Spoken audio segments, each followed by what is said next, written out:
The Essential Guide to Arbitrations. Before we begin, we must ask the question, why do arbitrations? Simply put, in Warframe's current state, arbitrations are the best endo farm in the game, and a solid kuva and plat farm as well. This is thanks to the decent amount of endo in the drop tables, and Vitus Essence, an arbitration-exclusive resource that can be used to buy kuva, among other things, from arbiters of hexes. For example, in an arbitration survival mission, without filling any Iatan sculpture rewards or picking up any Vitus Essence drops, if you spend all Vitus on kuva, you'll make an average of 600 endo, 500 kuva, and 2 plat every 5 minutes. So, what's the catch? The catch is that arbitrations is fairly difficult, for 3 main reasons. First, the appearance of arbitration shield drones. These drones can fly around and give invincibility to nearby enemies. These drones are small, tend to hide behind enemies, and are immune to status effects and Warframe abilities. It is not uncommon to die to a swarm of invincible enemies while struggling to take out the arbitration drone. Second, the death mechanics. In arbitrations, there is no bleed out phase. You instantly die. You cannot revive yourself. To be revived, the rest of your team must pick up 5 resurgence tokens, which acts similarly to index points in that they reduce maximum health, shields, and cause energy drain. Once the squad members have collected enough resurgence tokens dropped from arbitration drones, they must then pull their tokens by simultaneously standing where you died in order to revive you.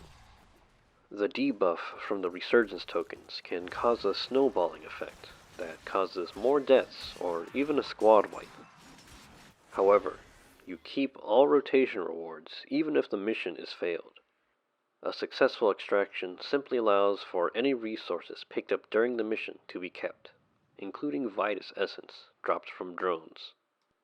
Third, unlike most missions which have cyclical AABC reward rotations, Arbitrations has a reward rotation of AABBCCCCC, with the C rotation repeating forever.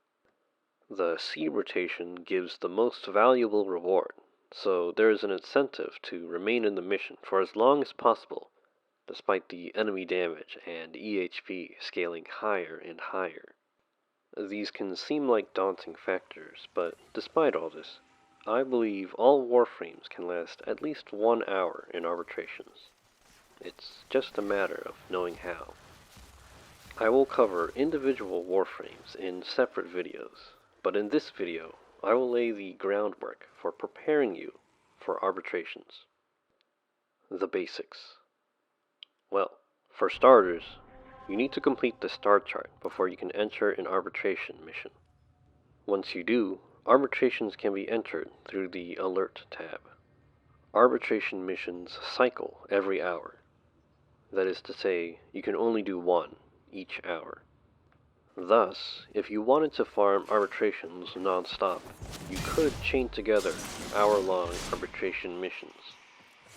Staying in an arbitration mission past 1 hour is also good, but only if the rate in which your squad completes rotations can be maintained. You will notice that there is a plus 300% ability strength and damage bonus to a random Warframe and a weapon on the mission banner. This is different for every player, and while the bonus can help, that specific Warframe or weapon may not be appropriate for completing the mission objective. Arbitration missions are generated every hour by selecting a random, valid, endless mission on the start chart, which is why you might see certain mission types more often than others. There are 3 categories for the mission types you may see: survival, interception, and infested salvage. These missions require killing enemies and not much else, so you can more or less bring whatever loadout you want. Defense, excavation, and defection. These missions require defending a target, so please have the Protective Dash Vazarin ability unlocked and equipped to heal them. Finally, Disruption. Disruption involves killing demo units, which periodically pulse with ability nullification in a radius. Expect to keep your distance if your Warframe relies on active buffs or channeled abilities. There is a specific list of abilities that work and do not work on demo units. Let's talk weapons. For starters, please don't bring self-damage weapons. Self-explanatory. Since arbitration drones are immune to abilities, you typically want to dedicate a weapon for dealing with them specifically. Arbitration drones are immune to status effects, so modding for radiation for the plus 25% damage type bonus is expected here. They like to hide behind invincible enemies, so punch through is a desired trait. If you are new to arbitrations, or your aim is bad, you can use weapons such as the Arcoplasmor, Fulmin, or Catchmoon Kit Gun. They fire extremely large projectiles that have innate punch-through against enemies, but not solid objects such as walls. The damage does fall off with distance, so a flight speed mod in the Excella slot will help mitigate that.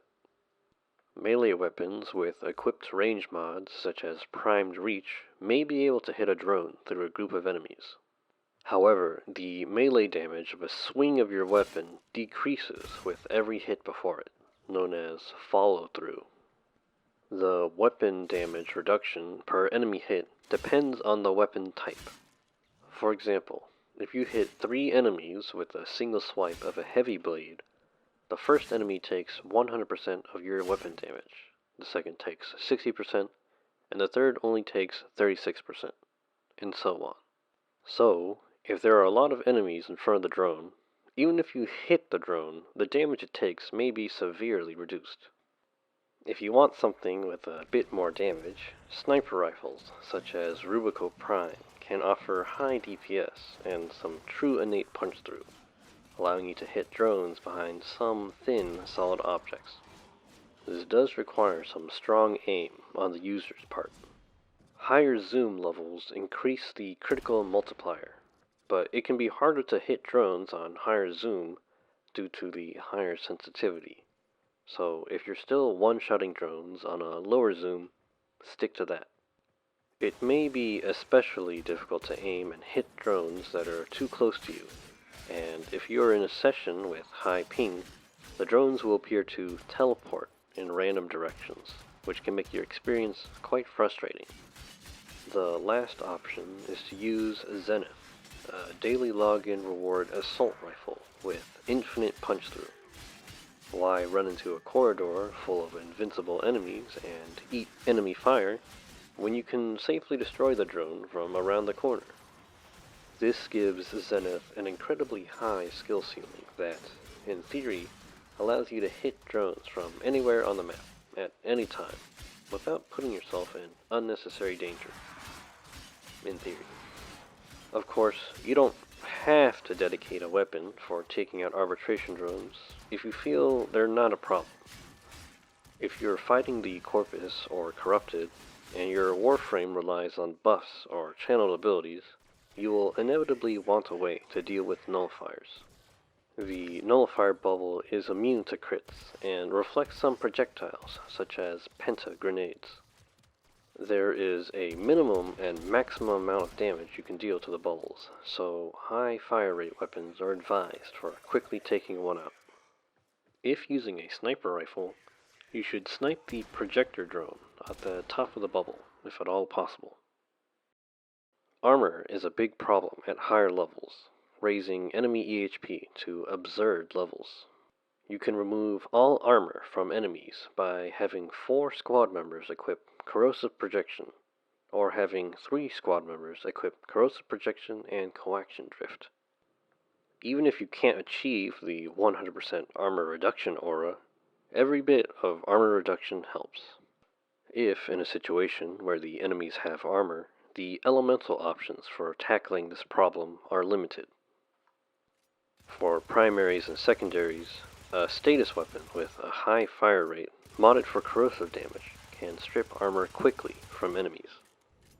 Critical primaries that either have low status chance or low fire rate can equip hunter munitions to inflict bleed procs instead. Bleed procs deal true damage, ignoring armor and shields. They don't benefit from elemental mods, and benefit twice from faction mods. They also benefit from sniper rifle combo counters. Melee weapons typically don't have the luxury of high fire rate, so bleed builds are the way to go. The melee weapon should either be a status weapon, with slash making up a majority of its damage distribution, either naturally or with a minus impact or minus puncture ribbon, or a weapon with guaranteed bleed procs within the stance. If your weapon does not fall into one of these categories, then it will most likely have trouble once the health and armor scaling gets too high. There are exceptions, of course, such as standing finishers that deal true damage, but keep these guidelines as a rule of thumb when choosing a weapon. If the enemies do not have armor, either because of the faction, armor reduction auras, Warframe abilities, and so on, then feel free to bring whatever weapons you like. A viral build only requires a single proc to reduce the enemy's health by half, but the best option is to use 2 full sets of Magus Lockdown, which is an operator arcane that stuns and deals damage equal to a percentage of the enemy's maximum health. One final note on weapons is that you won't be able to use your primary weapon while holding a Disruption Conduit key or Excavation Power Cell. That being said, what weapons do I use? For my primary weapon, I use Zenith. Drones are the bottleneck of arbitrations, and I find this to be the most consistent answer for them. For my secondary weapon, I use a Gaze Kit Gun. It's a high fire rate status weapon that pops nullfire bubbles, strips armor, sets up condition overload, and, with the Pax Bolt arcane, gives ability strength and efficiency on headshot kills. For my melee weapon, I use a Crunch Machete Saw. I use a Machete Saw in particular for the 360-degree heavy attack, but any weapon with the forced heavy attack bleed proc works. The Zaw itself is crafted for pure DPS. Lifestrike is invaluable for the lifesteal, and Exodia Brave gives energy regen on kill. If I'm free to choose whatever focus school I want, I'll typically use Nairmon for Power Strike, which causes the melee combo counter to decay rather than disappear completely when the combo duration runs out. This means you can sub out Drifting Contact for Weeping Wounds on Blood Rush builds. This Graham Prime build is meant for extreme DPS through max Blood Rush stacks and high Condition Overload stacks, which you can prime with a secondary weapon. This is important for taking down demo units, who simply have a high amount of health and nothing else. When an arbitration drone is destroyed, it applies a blast and knockdown proc to formerly connected enemies. This is good as it counts as 2 separate status procs for the purposes of condition overload and healing return. I will say that healing return, even at max rank, is inferior to Lifestrike for the sustain, since Lifestrike scales off of melee damage dealt, and healing return only gives small amounts of flat healing on hit. Some of these weapons are integral to my Warframe builds, so I will likely mention them in future videos. Tips and nuances. Ability efficiency is capped at 175%. Equipping both Rank 4 Fleeting Expertise and Rank 4 Streamline will hit 175% without unnecessarily reducing mod capacity or ability duration. For channeled abilities, the formula for the energy drain multiplier is the difference of 2 minus ability efficiency over ability duration, with a minimum final value of 0.25.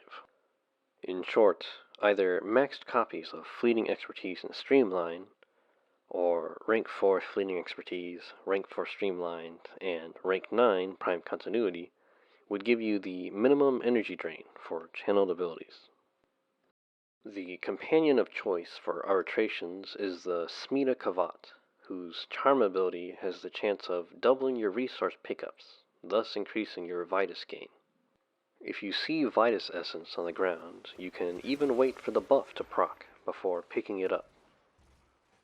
Companions are difficult to keep alive in Arbitrations, but Smita can be kept alive through Pack Leader and a melee build. If you're not using a melee build, the only companion that can be relevant to you through the mission will be Jin, who has the ability to revive itself with Reawaken. Prioritize your survival above all else, sometimes even over the objective, since a successful extraction means you and your squad gets to keep any Vitus Essence that was dropped from drones during the mission. Keep typing to a minimum, as standing around doing nothing for a few seconds is one of the fastest ways to get yourself killed. If you must type, I would suggest doing it during the invincibility phase when the defense or interception rotation ends, or in void mode. Spectres are highly recommended, especially the Ancient Healer Spectre for the 90% damage reduction buff. Health restorers are also highly advised for emergency healing. If you even remotely think you might die, better to be safe and deploy a health restore, rather than die and be sorry. Consider rebinding the health restore gear slot to something easily accessible, such as a side mouse button. If you do die, you have the option to leave immediately. When weighing the option to leave or not, ask yourself whether or not a revive would be worth it for the team. If reviving you means you'll just die again in a minute, the polite thing to do would be to leave now.